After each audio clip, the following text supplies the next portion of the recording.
Quel retour à l'école pour l'enseignement spécialisé? Une réouverture envisageable? Depuis le début du confinement, l'enseignement spécialisé subit exactement les mêmes conditions que l'enseignement classique. Lors du dernier Conseil national de sécurité, la réouverture des écoles, sous certaines conditions, a été annoncée à partir du 18 mai. Les écoles spécialisées seront-elles soumises aux mêmes exigences? Pour l'instant, le flou est total. Les consignes du gouvernement ne sont pas claires concernant les conditions de réouverture des écoles spécialisées. Ce lundi 27 avril, le secrétariat général de l'enseignement se réunissait pour éclaircir cette situation. Mais pour l'heure, ces écoles n'ont toujours pas reçu de circulaire et restent dans le flou total. Je peux vous dire qu'on attend impatiemment ces précisions, nous confie Géry Scoop, directeur de l'école fondamentale Escalpade à Louvain-la-Neuve. Dans cet établissement, on voit mal comment respecter les directives dictées par le gouvernement. Tout d'abord, ici, les élèves sont regroupés en fonction de leur capacité et non par année. Comment cibler les élèves de 6e primaire? Le niveau est compliqué à évaluer. Aucun de nos élèves ne va passer le CEB cette année. Donc qui doit-on privilégier? S'interroge Géry Scoop. Nous accueillons des enfants autistes, dysphasiques, polyhandicapés, tétraplégiques, etc. Certains sont autonomes, d'autres ont besoin d'un suivi rapproché.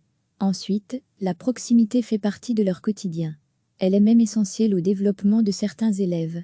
Avec eux, impossible donc de respecter la distanciation physique. Nous devons nourrir par son de certains de nos élèves. D'autres ont besoin de kinésithérapie tous les jours, affirme le directeur. Autre inquiétude, le port du masque. Les masques sont préconisés pour les enfants à partir de 12 ans. Mais comment leur faire comprendre? Et puis comment s'assurer qu'ils le portent correctement? Je n'y crois pas trop, s'inquiète Géry Scoop. Ce qui est certain, c'est qu'il n'y aura pas de retour forcé. Il ne faut certainement pas forcer les parents à remettre leurs enfants à l'école. Mais de notre côté, s'il le faut, et dans le respect des mesures de sécurité, nous serons prêts à les accueillir, affirme Géry Scoop. Une rentrée est donc envisageable. Pour Alain Hautenauve, directeur de l'école, la source à Soigny, cela se fera au cas par cas, selon les besoins des élèves et les capacités des écoles. C'est un casse-tête sans nom, ce sera compliqué, il faudra continuellement s'ajuster. En revanche, si les mesures de sécurité ne peuvent pas être respectées, nous n'imaginons pas la reprise autrement que sous forme de garderie, comme c'est déjà le cas aujourd'hui. Du côté des parents, les avis sont forcément partagés.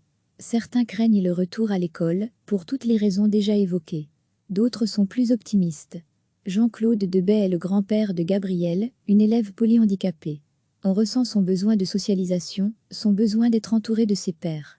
C'est pour elle un manque énorme, on est déchiré en deux. Une part de nous aspire à ce qu'elle retourne à l'école. L'autre part est très inquiète concernant la propagation du virus. Elodie, la maman de Nolan, un jeune garçon de 11 ans atteint d'autisme, plaide-t-elle pour un retour à l'école. Pour moi, il est plus intéressant de considérer le bien-être des enfants. La période de confinement est terriblement difficile pour Nolan. Il a perdu tous ses repères. Il a aussi tendance à régresser, car il n'est pas suffisamment stimulé. Pour elle, le pire scénario serait un retour à partir de septembre, parce que les parents n'ont pas les outils pour assurer le développement de l'enfant. En plus, le virus sera toujours là. Je ne vois pas en quoi la situation sera différente. Les élèves doivent-ils retourner à l'école? Et sous quelles conditions? Les écoles spécialisées font face à un sacré défi. Il semble évident qu'on ne peut pas exiger d'elles la même capacité d'adaptation que les écoles classiques. Les décisions seront probablement prises au cas par cas, en fonction des besoins de l'enfant. Recevez chaque matin l'essentiel de l'actualité. Depuis le début du confinement, l'enseignement spécialisé subit exactement les mêmes conditions que l'enseignement classique. Lors du dernier Conseil national de sécurité, la réouverture des écoles, sous certaines conditions, a été annoncée à partir du 18 mai. Les écoles spécialisées seront-elles soumises aux mêmes exigences? Pour l'instant, le flou est total. Les consignes du gouvernement ne sont pas claires concernant les conditions de réouverture des écoles spécialisées. Ce lundi 27 avril, le secrétariat général de l'enseignement se réunissait pour éclaircir cette situation. Mais pour l'heure, ces écoles n'ont toujours pas reçu de circulaire et restent dans le flou total. Je peux vous dire qu'on attend impatiemment ces précisions, nous confie Géry Scoop, directeur de l'école fondamentale Escalpade à Louvain-la-Neuve. Dans cet établissement, on voit mal comment respecter les directives dictées par le gouvernement. Tout d'abord, ici, les élèves sont regroupés en fonction de leur capacité et non par année. Comment cibler les élèves de 6e primaire? Le niveau est compliqué à évaluer. Aucun de nos élèves ne va passer le CEB cette année. Donc qui doit-on privilégier, s'interroge Gyroscoop. Nous accueillons des enfants autistes, dysphasiques, polyhandicapés, tétraplégiques, etc. Certains sont autonomes, d'autres ont besoin d'un suivi rapproché. Ensuite, la proximité fait partie de leur quotidien. Elle est même essentielle au développement de certains élèves. Avec eux, impossible donc de respecter la distanciation physique. Nous devons nourrir par son de certains de nos élèves.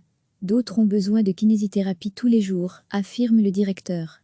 Autre inquiétude, le port du masque. Les masques sont préconisés pour les enfants à partir de 12 ans. Mais comment leur faire comprendre? Et puis comment s'assurer qu'ils le portent correctement? Je n'y crois pas trop, s'inquiète Gyroscoop. Une réouverture envisageable? Ce qui est certain, c'est qu'il n'y aura pas de retour forcé. Il ne faut certainement pas forcer les parents à remettre leurs enfants à l'école. Mais de notre côté, s'il le faut, et dans le respect des mesures de sécurité, nous serons prêts à les accueillir, affirme Gyroscoop. Une rentrée est donc envisageable. Pour Alain Hautenauve, directeur de l'école, la source à Soigny, cela se fera au cas par cas, selon les besoins des élèves et les capacités des écoles.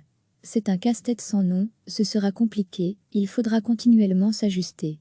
En revanche, si les mesures de sécurité ne peuvent pas être respectées, nous n'imaginons pas la reprise autrement que sous forme de garderie, comme c'est déjà le cas aujourd'hui. Des parents partagés. Du côté des parents, les avis sont forcément partagés.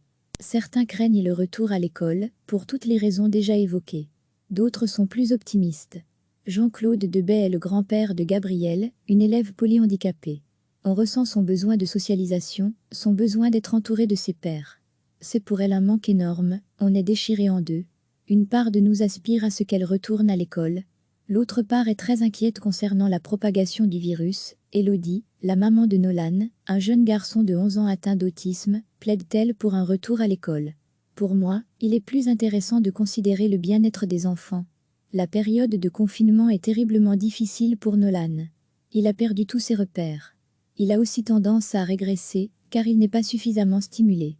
Pour elle, le pire scénario serait un retour à partir de septembre, parce que les parents n'ont pas les outils pour assurer le développement de l'enfant. En plus, le virus sera toujours là. Je ne vois pas en quoi la situation sera différente. Les élèves doivent-ils retourner à l'école? Et sous quelles conditions? Les écoles spécialisées font face à un sacré défi. Il semble évident qu'on ne peut pas exiger d'elles la même capacité d'adaptation que les écoles classiques. Les décisions seront probablement prises au cas par cas, en fonction des besoins de l'enfant. Cliquez sur s'abonner pour recevoir les dernières nouvelles.